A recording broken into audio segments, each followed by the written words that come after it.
may I invite Members of the House of Representatives Technical Committee on Tertiary Education Trust Fund (TETFUND) were led to the governor's office by the chairman, Princess Miriam Onoha.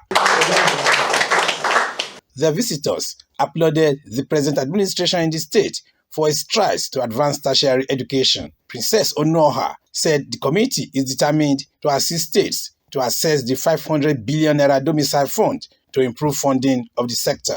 TETFUND projects are always tied to these 12 lines of interventions, which I'll read out shortly. Physical infrastructure, entrepreneurship, project maintenance, ICT support, library development, academic staff training and development, institution-based research, publication of journal, conference attendance, manuscript development, equipment fabrication, and teaching practice.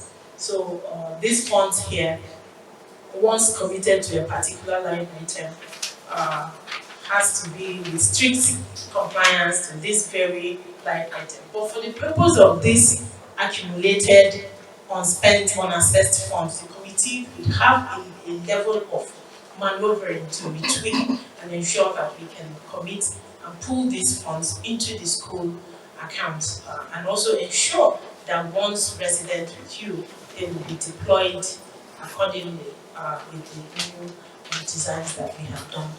Governor Lucky Aiyedatiwa, who hailed President Bola Tinubu for his timely intervention in transforming the nation's education sector, assured that tertiary institutions in the state will be accountable while assessing the fund. What you are doing now is like helping us, helping our institution to access what they're supposed to have gotten and they were unable to access for one reason or the other. I want to thank you for this initiative. And you said it's the first time this kind of committee will be put in place to look for a way to access idle funds that have been provided for in the budget to support the institution, our tertiary institution.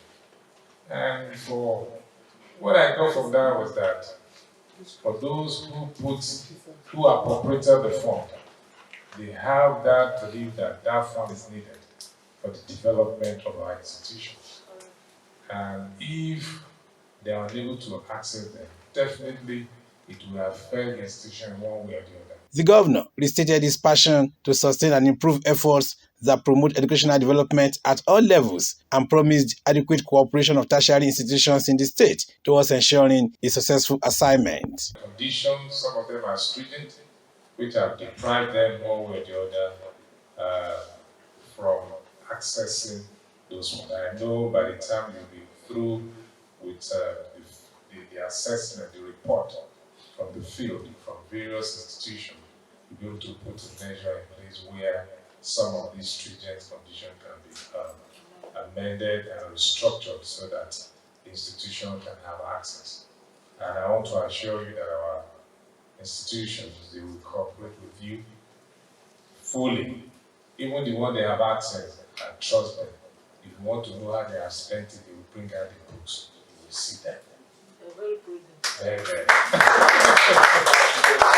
In an interview, a member of the committee representing Akure Northeast and Northwest Federal Constituency in the House of Representatives, Ife Ehindero, said plans have been concluded to ease the process of assessing the funds. The purpose of the visit is to ensure that the unaccessed funds that is domiciled at the CBN for TETFUND for the institutions in Ondo State, which the technical committee is to fast-track the access to these funds so that the funds can be put to good use, to help to develop ICT, to help to develop the infrastructure, to help with academic staff training and development, and other things that are supposed to be domiciled or that are supposed to help to improve our tertiary institutions. The House of Reps Technical Committee on TETFUND is on oversight visit to Ondo State to discuss the unassessed intervention from 2017 to 2023. Wahab, Bankole, OSRC News.